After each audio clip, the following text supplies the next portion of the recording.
Thank you very much. In fact, it is an honor and a privilege to be part of an intellectual exercise that happens in one's own alma mater. I don't know how many of you would know that I studied in this college, SB College, several decades ago. And I've been fortunate enough to visit the college again and again on different occasions due to the generosity of my teachers, colleagues, and classmates and batchmates.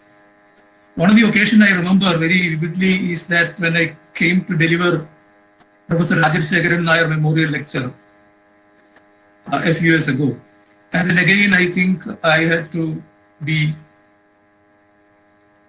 in the college to inaugurate the Economic Association and a seminar that was organized in connection with the inauguration of the Economic Association. And I do remember that on several other smaller occasions also I had the privilege to be part of the different academic endeavors that SB College have been consistently initiating.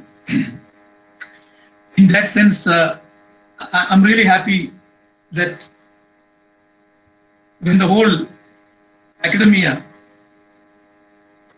has to shift over to online and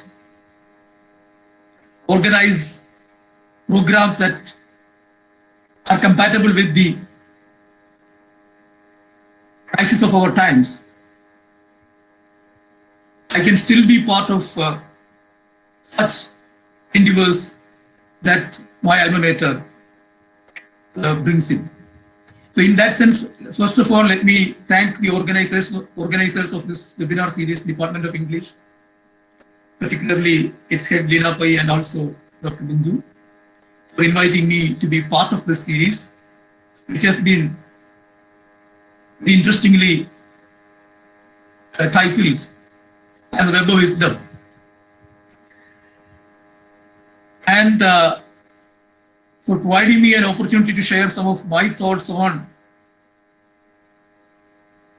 a topic that I think is not only important but also quite relevant in the COVID and post-COVID phases of humanity and our civilization in a particular sense. The talk will certainly revolve around the kind of trajectories that bring to light certain specific aspects of the idea of the post-human. The idea of the post-human is no longer unfamiliar to students of literary studies. And also, generally in social sciences and humanities, the notion, the concept of the post-human has become a very important topic for further philosophical and sociological contemplation. So it is in this larger backdrop that I would like to draw your attention to some aspects of post-human imaginaries that I think are relevant and important for our contemporary times. One of the first things that I want to table for today's discussion is to understand the political and ethical backdrop of the notion of the post-human. Because the prefix post most often brings a lot of confusion with it. It is ambivalent. I mean, when you say modernity, people immediately understand what one means by that. I mean, I presume that they understand. But when you say postmodern, then this prefix is actually not sufficient to convey what exactly it is trying to convey. So when there is actually an ambivalence, an ambiguity in terms of explaining a particular era, a particular phase, a particular rupture, so to say, people add the prefix post. Post-colonialism, post-humanism, post-structuralism, post-modernism. So the post in all these in these concepts have a very ambivalent connotation from my perspective, and this is actually quite immediately visible in the discussion on the post-human also. The first thing that I want to kind of bring in for discussion is, as I told you, the political and ethical aspects of the notion of the post-human. I mean, post-human definitely kind of involves a rupture with what one understands as the human. But then, if you go back to an earlier philosophical discourse, particularly from political philosophy, you have all come across this definitional statement from Aristotle, I think, that human is a political animal. But before you become political, you need to be ethical, in the sense that every politics, or what we call the political, can only be founded on an ethical scaffold or an ethical basis. So the ethical, in fact, is a concept that comes before the political. So human, in that sense, is an ethical animal also. So whenever there is a discussion on how you understand the human and how you understand the post-human, immediately those ethical questions will get foregrounded. And that's quite natural that the ethical questions get foregrounded. And one of the interesting aspect of this discourse on the ethics of the post-human is that it is intricately connected to the political as well. So there is a deep interconnection between what we call the political and the ethical when it comes to post-human, because that is how we try to understand the human as well.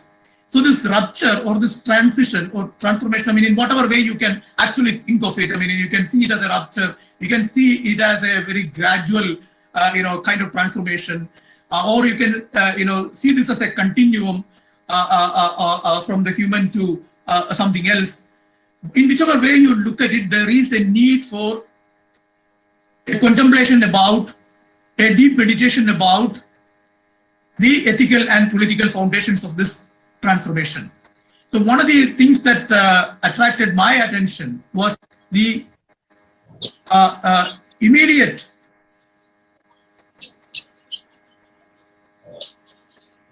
challenge that the post-human posed to, or the ethical challenge that the post-human posed to what you call the political.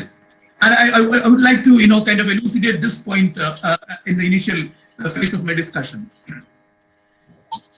If you look at three major thinkers of our times who tried to come to terms with the post-human in their own ways, all the time they don't really mention the post-human. I mean, you don't need to actually refer to the post-human to generate a discourse on the post-human. I mean, that's also an important thing I need to, kind of place before you. The first point that I want to, mention here is the response of none other than Zizek himself. I mean, most of you are familiar with the work of Zizek. I mean, he's a very controversial thinker of times. He's a Marxist, he's a psychoanalyst, he's a Lacanian, he's a Hegelian. I mean, he is there for every game in the town, and then he is as much controversial, as he is influential in academic and intellectual circles.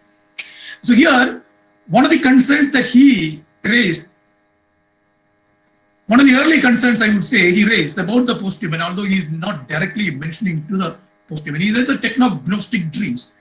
He calls it technognostic dreams. So this technognostic dreams, he said, is actually a challenge to the political utopia. What is political utopia? Political utopia is actually a concept that gives us leverage to understand revolutionary transformation. How societies change drastically, how the production relations change, how the society's organizational structure changes, how the nature of governance changes, whichever kind of paradigm you use, whether you use the Foucaultian concept of governmentality or Marxian concept of mode of production, or again Foucaultian concept of episteme or whatever. I mean, there are approaches which tries to periodize the transitions, you can see that this is actually deeply interwoven with the idea of liberation. So he is particularly concerned with the fact that the post-human probably would pose a challenge to the idea of liberation. In multiple ways, we can interpret this anxiety. And this anxiety has got some real ethical basis, because the nature of the human and the nature of the post-human are going to be entirely different. And one has actually encountered this reality in multiple discourses already in our contemporary period. So he is not really off the mark when he says that this actually poses a challenge to the utopia of political liberation. This is actually giving us a kind of different utopia other than the kind of political utopia that we are more familiar with. And the next thinker whom I wanted to bring in here is Habermas, who is also a Marxian scholar, internationally known for his critical theory interventions, and also the large corpus of work that he has written on multiple aspects of our history and civilization. His concern is that there is a book called Future of Religion, I think, in which he provides a very intimate critique of the ethical foundations of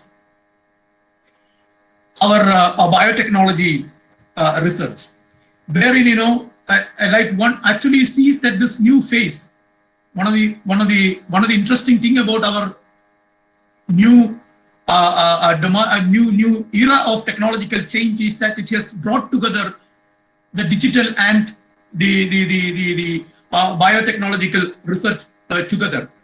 And this is actually one of the key ideas that helps run the whole concept of postmodern in many of the discourses, because the digital, in fact, is actually a break from earlier technological revolutions, and the biotechnological revolution is also, in that sense, a drastic change from the kind of technologies that we are familiar with. These two technologies are, in a certain sense, challenging the very basic of the human that we are otherwise familiar with. And this is very, very clear for many people who encounter or try to understand this particular phenomenon of the post-human. One of the immediate things that comes to my mind is that the whole discussion about the post-human is also about the body.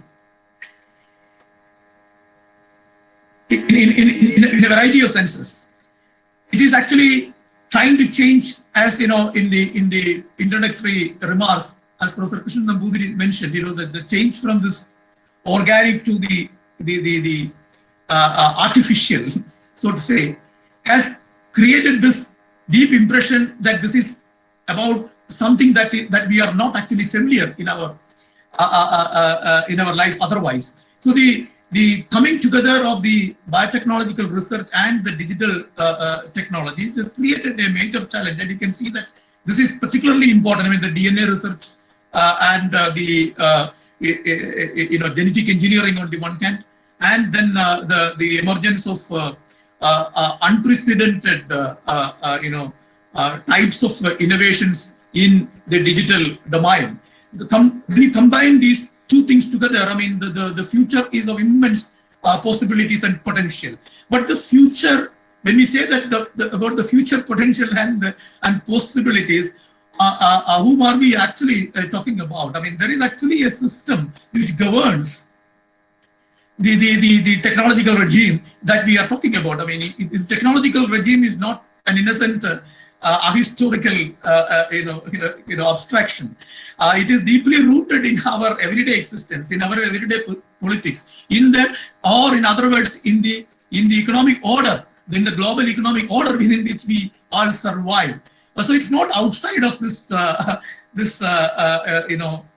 global economic order and its politics that the genetic engineering and also the digital technologies and the innovations connected to both these are emerging. So the interconnectedness of these two particular technologies in the post-modern era, particularly in the post-80s, for example, is relevant for our discussion in that particular sense. So the Habermas's question, which actually closely follows that of Zizek, is that this poses a major ethical challenge to humanity and humanity's project of liberation. Although he is not as directly, implying this as Zizek has done, the point that he tries to bring home is almost the same. That this actually poses an ethical dilemma, and how do we address this ethical dilemma is an important civilizational question that we cannot undermine, is what Habermas is also trying to tell us. And then I come to another prominent scholar, Samir Amin, who is no more. I mean, he passed away recently, who has been again a Marxist scholar, who has been one of the driving forces in bringing in the dependency theory. I don't know how many of you are aware about this dependency theory, which actually radically changed the way in which the global South looks at the global North in a political and economic sense, because it was Samir Amin and Andre Gunther Frank and many others who established this dependency theory as a major analytical tool for us to understand the technological divide in the world, the political divide in the world, economic divide in the world, in which they insisted that a few European states, the core of the capitalist system, is actually exploiting the periphery, and it is with this exploitative mechanism that the core capitalist countries are actually surviving, and the only the only way in which the global South can actually get out of the system is to dealing from this world economic order and pursue their own kind of system of political governance, which is independent of the economic influence of the capitalist core. But that was actually his major contribution. He has written immensely on this. He's a widely influential African scholar. So Samir Amin also takes on these kind of technological changes, and he says that this actually poses a major threat to the way in which we understand labor theory of value. I'm actually simplifying some of his thoughts for the sake of our discussion today. But the angst, the anxiety that he shares is something that is very close to, very similar to the ones that I mentioned about Zizek and Habermas. So here it's actually an economic concern. In Habermas, it's an ethical concern, and in Zizek, it's a directly political concern. So from the economic, ethical, and political perspectives, major scholars have actually already raised concerns about the new technologies, particularly the technologies that are contributing immensely to the creation of what we call post-human, what we would call post-human imaginaries. So there is actually a technological trajectory that has already appeared in our science technology discourses, but it has got a larger political and ethical backdrop, which has been found to be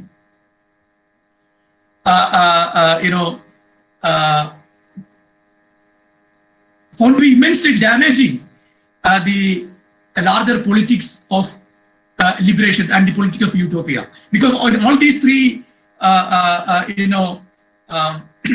discussions brought in by Zizek or Habermas or Samir Amin, I'm only taking them as representatives. I mean, I'm not trying to say that this is the exhaustive list of thinkers who have had problems with the the notion of the post-human. I mean, others do have. I'm taking them as a representative because they're very formidable thinkers, and it matters the perspective from which they actually raise these concerns. It really matters for me, and also I think it matters for others as well. So in that sense, this question about the challenge of the post-human to the political utopia is one of the things that we need to negotiate in our discussions on the post-human imaginaries. But the post-human imaginary is not only limited to the political, ethical, and economic spheres. We know that it has got a kind of aesthetic dimension also. One of the early discussions on the post-human was initiated by, as many of you would know, Donna Haraway, a feminist Marxist scholar from the United States, an anthropologist from the United States, and most of you would have come across her study, the Cyborg Manifesto, which is actually, kind of placed as a socialist manifesto as well. You can immediately, kind of understand that it invokes, for example, Communist Manifesto when you say Cyborg Manifesto. I mean, because these manifestos have a political connotation. So the way in which Donna Haraway initially tried to configure the notion of the post-human was in tandem with the ideas of political liberation, which were quite prominent in the early 80s when she brought in this concept. There was the global feminism was already a very prominent new social force in ideological discourses. Environmental thoughts were actually a new social force in the global arena, and then socialism had not lost its charm as it has happened later on. Soviet Union was still a major economic power. I mean, at least it was believed to be a major economic power even in the early 80s. I mean, it collapsed towards the end of the 1980s, as we all know. So the socialist politics, the feminist politics, the environmental politics, and then various other emancipatory political platforms were already emerging as an alternative to meta narratives of liberation. And all of these movements also, in a certain sense, contain seeds of the aspirations of revolutionary transformation of the society from multiple perspectives. So, for example, against a masculine patriarchal world, feminism would stand in for that. And then, a non-capitalist, non-exploitative, not of the human. I mean, because socialism is basically concerned about exploitation of humans, whereas, the environmental movement is concerned mostly about the exploitation of the nature. I am not trying to say here that a socialist politics is not necessarily against, is necessarily against, bringing in the discussion on environmental exploitation, but that is largely latent and never manifested in obvious discourses of socialist politics. But on the other hand, environmental politics, in fact, takes it as one of its prime agenda that capitalism or whichever form of social organization would go in for exploitation of nature, and that actually is apocalyptic in a certain sense. And then again, we have other new social forces that came in to the global arena in the civil society. The realm of the civil society became very dynamic during the period. And Donna Haraway, when she brought in the idea of the cyborg, wanted to place cyborg at the center of these discourses and not outside of it. So it was actually a very different idea of liberation. It was a different idea of the potential of human liberation and social liberation. There are two ways in which she tried to provide an interpretation of the post-human. She was not in any sense unilateral in her definition of the post-human or the future trajectory that the cyborg would take. I mean, cyborg is actually a word that she coined to represent the post-human condition of our times. I mean, it's actually different from robot. It's because cyborg is actually internalizing the technologies, whereas a robot is still outside a body. I mean, so this body, this disembodiment is not actually what is relevant to the cyborg. I mean, because we are, instead of making machines, and at that time, you can see that most of the imaginaries were talking about humans becoming machines and being mechanical, etc.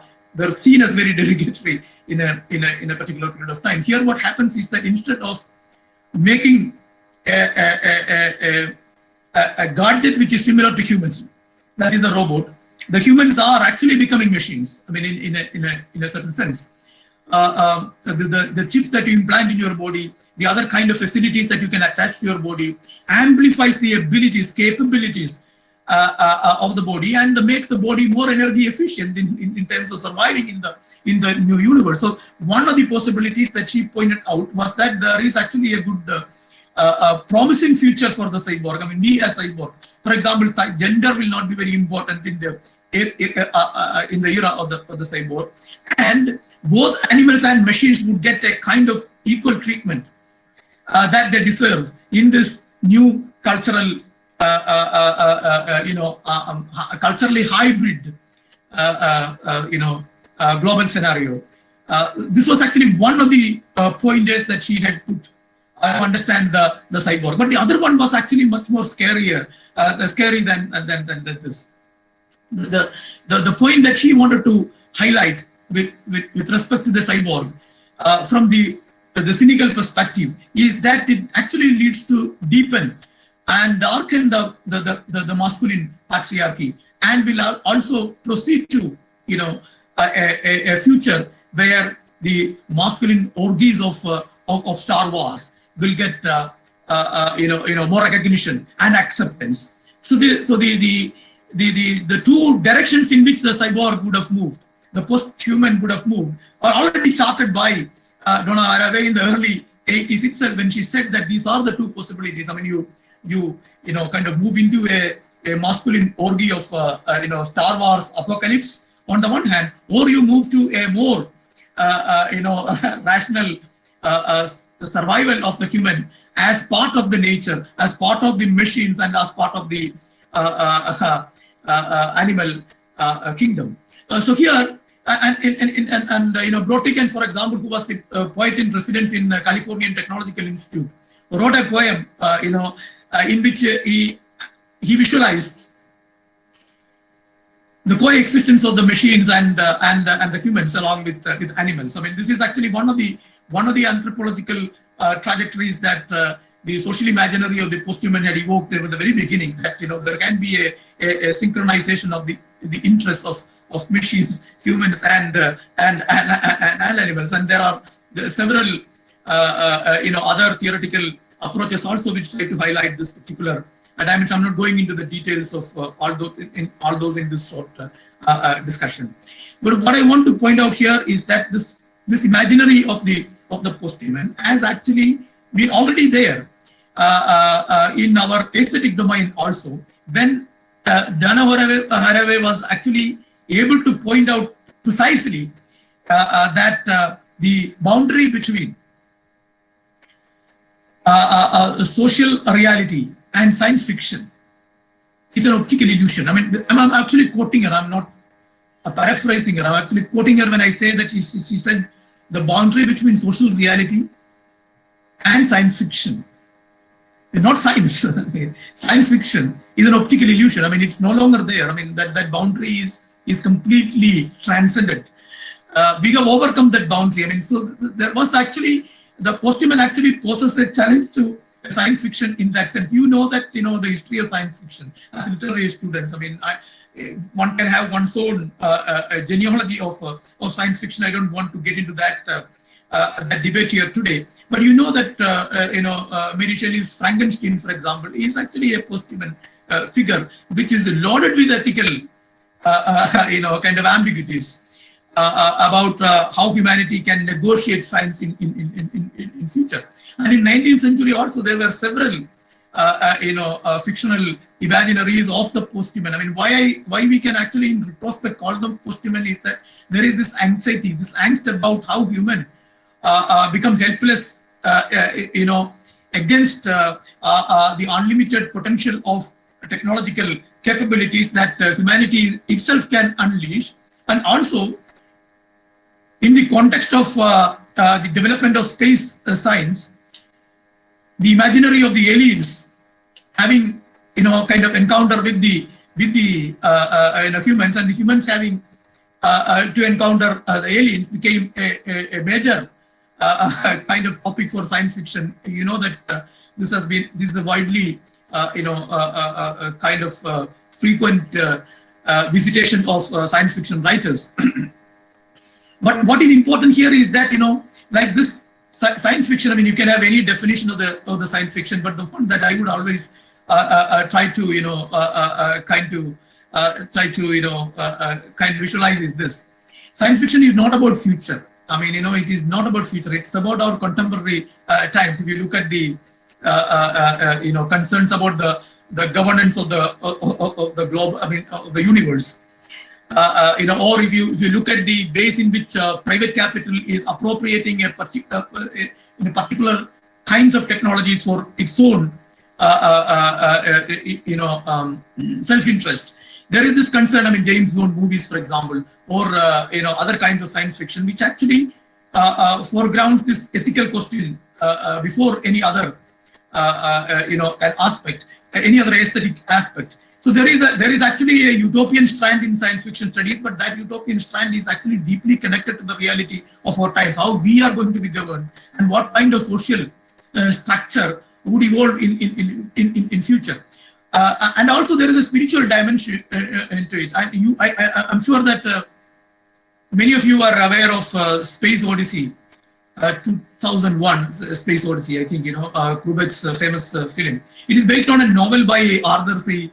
Clarke. In this Space Odyssey, there is a spiritual question also emerging other than the aesthetics. I mean, like, if machines become so dominant, if machine becomes, machine evolves to have a consciousness of their own, what will happen to humanity? So what will happen to humanity is always an underlying concern in all these discourses. But what I'm trying to, kind of place before you today is not a discussion on Space Odyssey, but another important novel by Arthur C. Clarke, which is called Rendezvous with Rama. Rama is actually a Hindu god, and then, all the political significance of Rama and Sita in India. Today, I'm not going into those discussions. But then in this novel called Rendezvous with Rama, Rama is a spaceship. It can be a spaceship, or it can be actually the, I think in the novel, it lives, kind of without a clear mention of what it actually is. I mean, it's not a spaceship, but it's also another kind of a planet. I mean, so this naming of these objects, borrowing liberally from the theologies of Hinduism or Buddhism, or even Greek mythology, or sometimes from Christianity as well.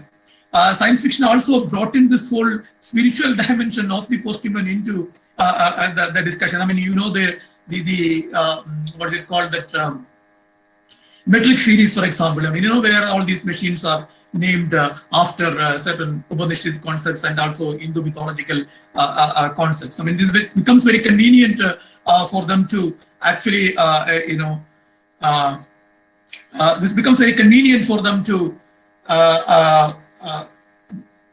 kind of use as a proxy for a discussion on the spiritual. I mean, so this they can in a certain sense, otherize this and also then use it for their convenience. So in that sense, the posthuman imaginaries, both the technological trajectories and the aesthetic trajectories, are deeply grounded in a kind of political, ethical, and spiritual foundation, which actually, which nonetheless is not very clearly specified. So this unspecified,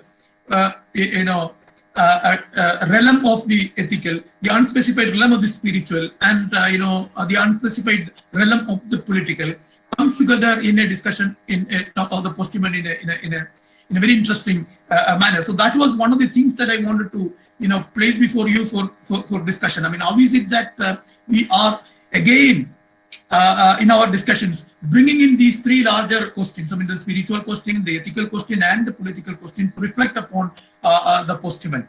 I am actually not drawing on any particular study in this lecture. As you can see, I am actually bringing in my own concerns and thoughts to take a deeper look into the whole question of the posthuman. I mean, so in that sense, one of the things that we need to keep in mind when we discuss the posthuman is that it is a response to the present. as well as a visualization of the future. So in that, how is it that both a visualization of the present and a configuration of the future is an important question that we need to discuss. Here, one of the things that we need to again bear in mind is that the posthuman, when it comes to its technological dimensions, as I told you earlier, Habermas already had kind of concerns about the genetic engineering becoming a larger ethical question for humanity. And on the other hand, digital technologies are also bringing in similar kind of ethical dilemmas. I'm not going to give a taxonomy of those dilemmas or even present any list of them here. But we all know that in the social media, in the way in which the new societal formation is happening before our eyes, these concerns are very important. One of the interesting things that I noticed in this discussion is discussion about privacy. I mean, this is actually one major point that I always highlight in my discussions. Privacy, for example, is no longer the privacy that we thought about as a notion in the past. It's also, that times have changed our idea of privacy. It's not that humanity is discarding the notion of privacy. Only thing is that the idea of the privacy is transforming. And many things in our times are not actually completely thrown away, but what happens to them is that they are continuously transforming. And we sometimes fail to notice the transformation. So what was considered as private yesterday is not considered as private today. That is the difference. Not that the concept of privacy is lost. It is that the idea of privacy it changes. I mean, in the social media, for example, how much can one reveal? The very recent discussions about photo shoots. What is it called? Wedding photo shoot or whatever, in which the two things happen. I mean, you can see that a lot of people actually get worried about this. I mean, their ethical angst is amplified when they see this. But at the same time, what is important for me is the other side, that people are ready to reveal more than what a previous generation would have revealed. That is the moment. There will be resistance to it. That I'm not concerned about resistance from conservative quarters. I am actually interested in the fact that this generational change in the notion of privacy. I mean, the vestiges from the past will always be there to resist it. But this new concept, where does it come from? And social media is not only a platform for doing things. As McLuhan clearly said, social media also has a message. And one of the messages that social media has is that, it is a platform for revealing. And this revealing is actually very important in the case of the posthuman also. So one of the posthuman imaginaries outside of the technological trajectories is this, a concern about privacy. But then it has got other kinds of costs. I mean, what happens when we reveal more is that the social media platforms regulated by global capitalist order benefit from that transformation, and this has nothing to do with a very conservative political analysis of the social media. And this is actually a truth that we all know. I mean, I always say that the moment we all stop using or stop putting up our status on the Facebook or adding photographs on photos on Facebook or Instagram or any platform, the whole media collapses. It doesn't have a survival if we don't update our status in it. It survives on our labor, and that is one of the things that the posthuman labor. And this is precisely what Samir Amin was worried about. I mean, I wanted to draw these contours. I mean, these threads together in this discussion. It's our labor, our physical labor, that creates value to the capitalist system. We are putting our status, which adds value to the capitalist system. It's our labor, unpaid labor. We are cooperating, and we are getting something in return. It is not that we are not getting anything. We get certain kind of satisfaction. We get certain kind of gratification from indulging in this unpaid labor for the world capitalist order. So when we are using Facebook, we are in fact becoming unpaid labor of the world capitalist order. This is actually a reality. I mean, this is not just a conservative political analysis of what it entails, but this is actually the reality that we are actually undergoing. So the point here is that the posthuman is not one single strand of thought. I mean, it has got multiple imaginaries connected to it, and all these things are important. And the ultimate political connotation of the posthuman again emerges from this concern of the corporate to govern the world in a very different way. Sometimes I draw parallel between two books. One is actually a science fiction, and the other is actually a book written by two social media moguls. The novel is actually called The Circle by Dave Eggers. Some of you might have already read the novel. I think it has been, kind of brought in as a film as well. The novel Circle is actually about a future scenario where everyone reveals everything about themselves in a kind of posthumous sense, concerned about privacy. Nobody is concerned about what they should reveal or what they should not reveal, because in the novel it's very clearly argued that the central corporate figure, the central corporate organization that controls the whole social media and online engagement of every single individual across the globe, believes that privacy is a theft and only sharing is caring. Privacy is a theft. I mean, in the sense that, like you are actually concealing something means you are anti-human. So the posthuman understanding of privacy is very different from our own understanding of privacy.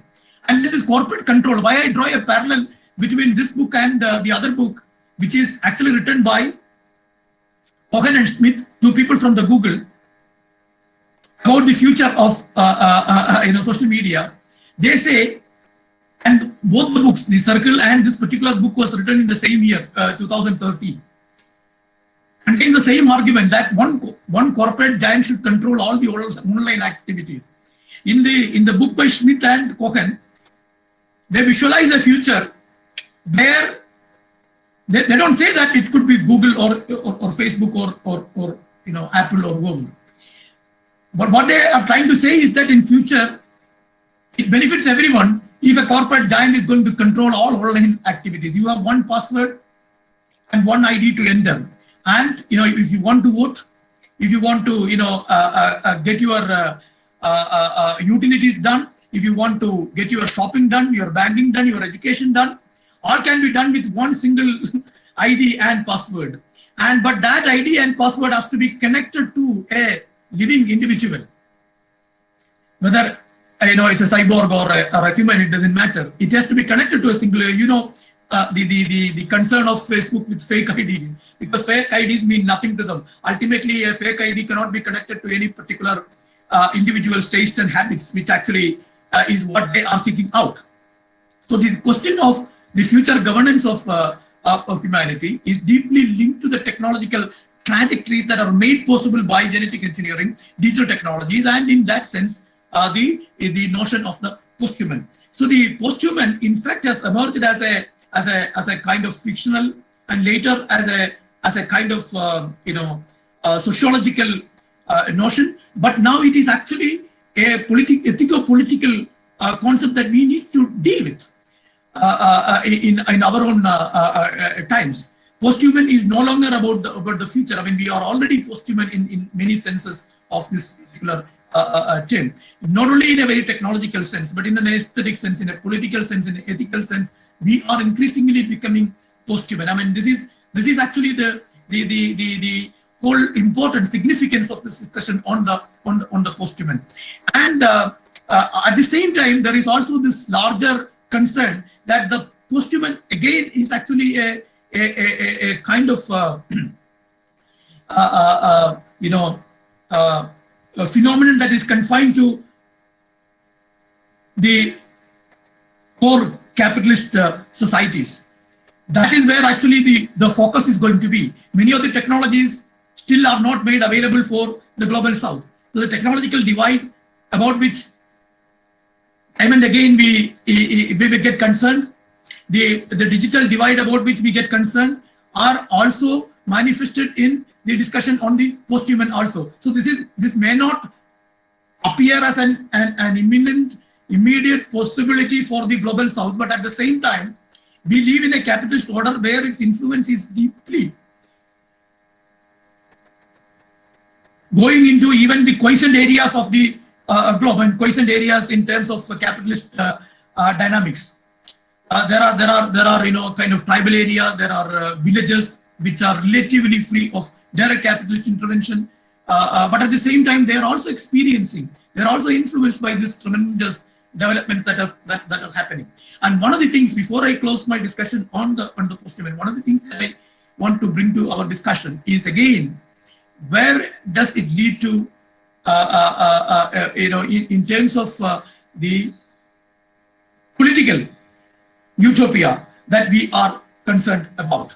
Political utopia means, to have a better society. I mean, it's not always, quote unquote communism that we are talking about when we talk about liberatory politics. That's one aspect of it. I mean, utopia is actually not a privilege and prerogative of communism alone. I mean, it has other manifestations as well. But at the same time, it has a very, I don't want to, go into a discussion of the difference at this point, I mean, in today's discussion, but that there is a difference, and that difference matters. But at the same time, these are all different types of imaginations about the future. So here, the problem that we encounter in our real economic sphere is that these technological trajectories are also, in a certain sense, labor-saving technologies. So the post-human technologies are very labor-saving technologies and capital-intensive technologies, in the sense that they create unemployment in a dimension that is unprecedented. What is unprecedented about this new kind of unemployment that digital technologies and digital engineering could generate?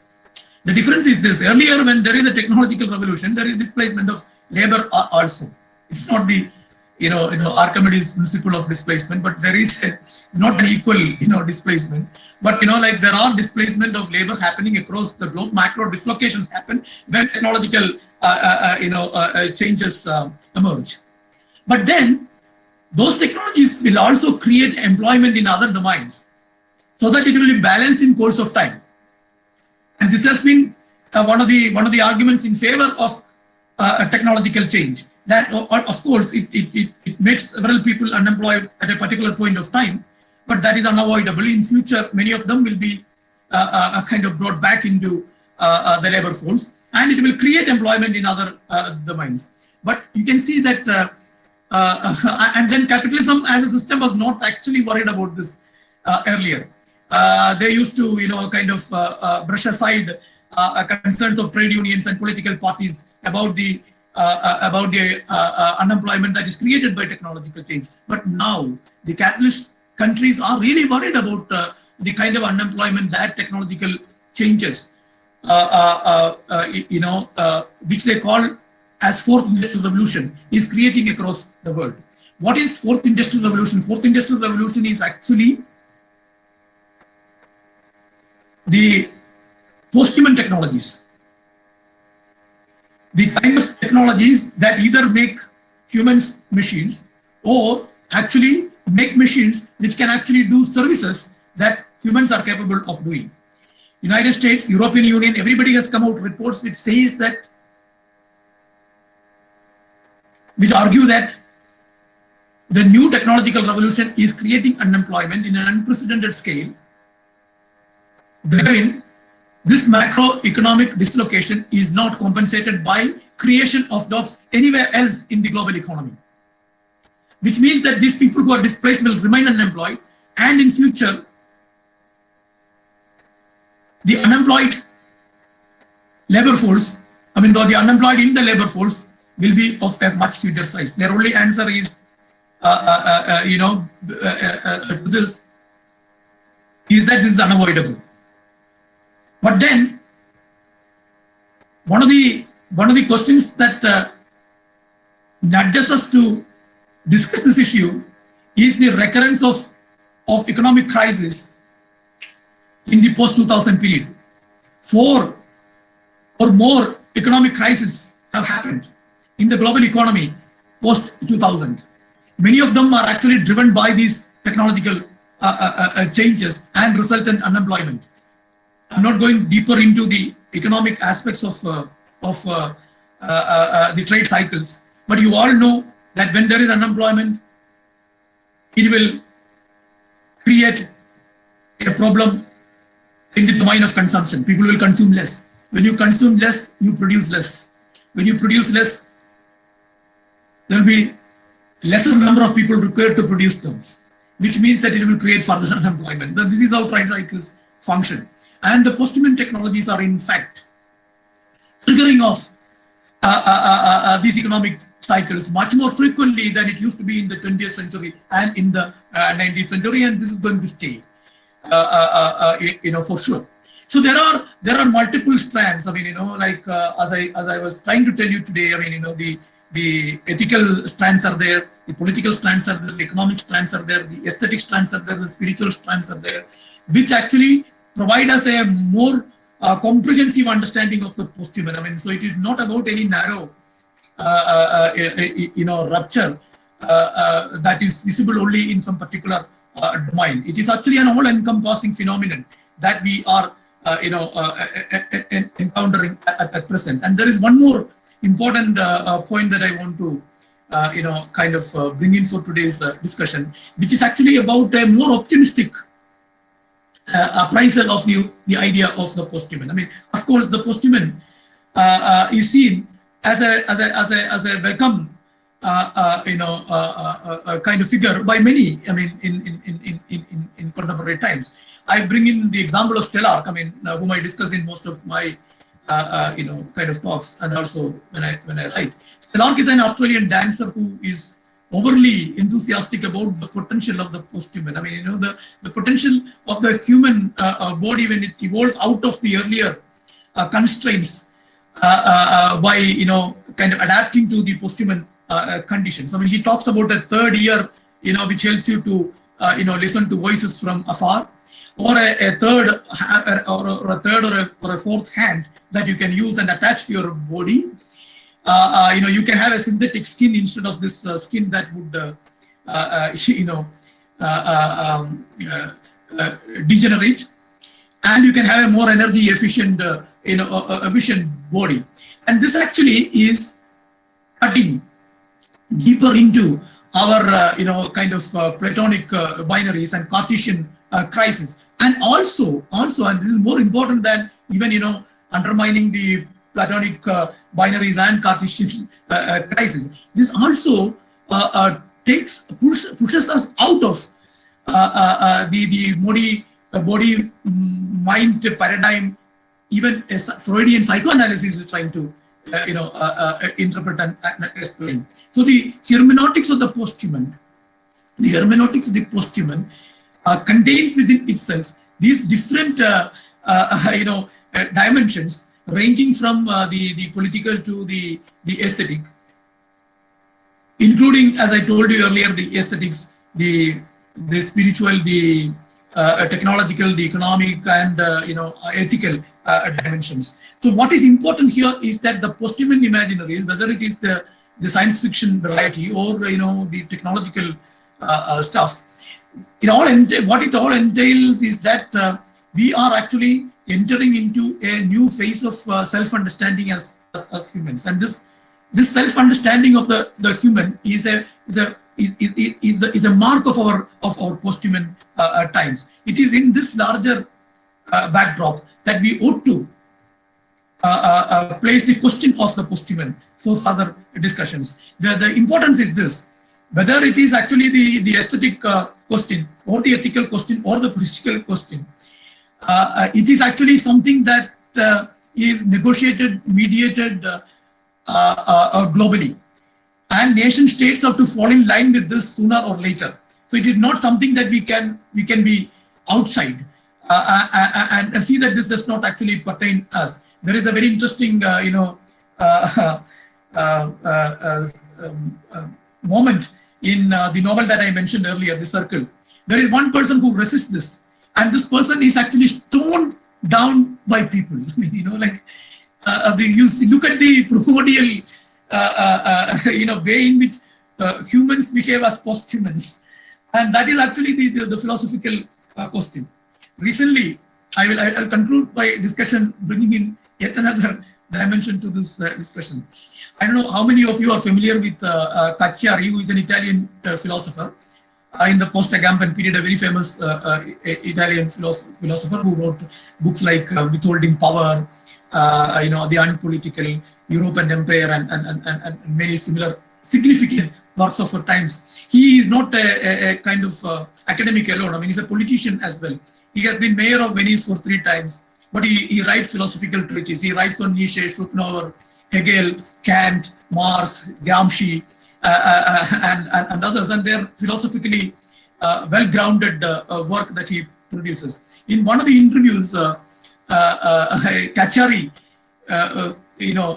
talks about contemplation about nature. I mean, science, he says, is actually also a contemplation of nature. It is not always that will to power that technology brings in.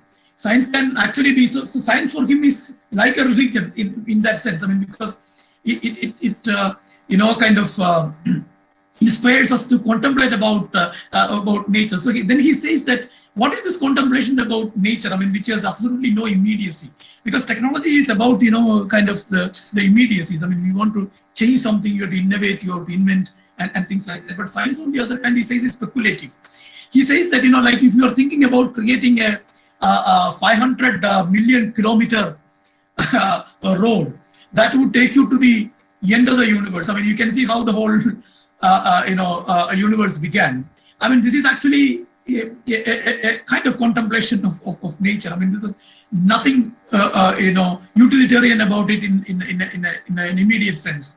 But then this is actually this possibility of the contemplation of nature is also in a certain way mutated in the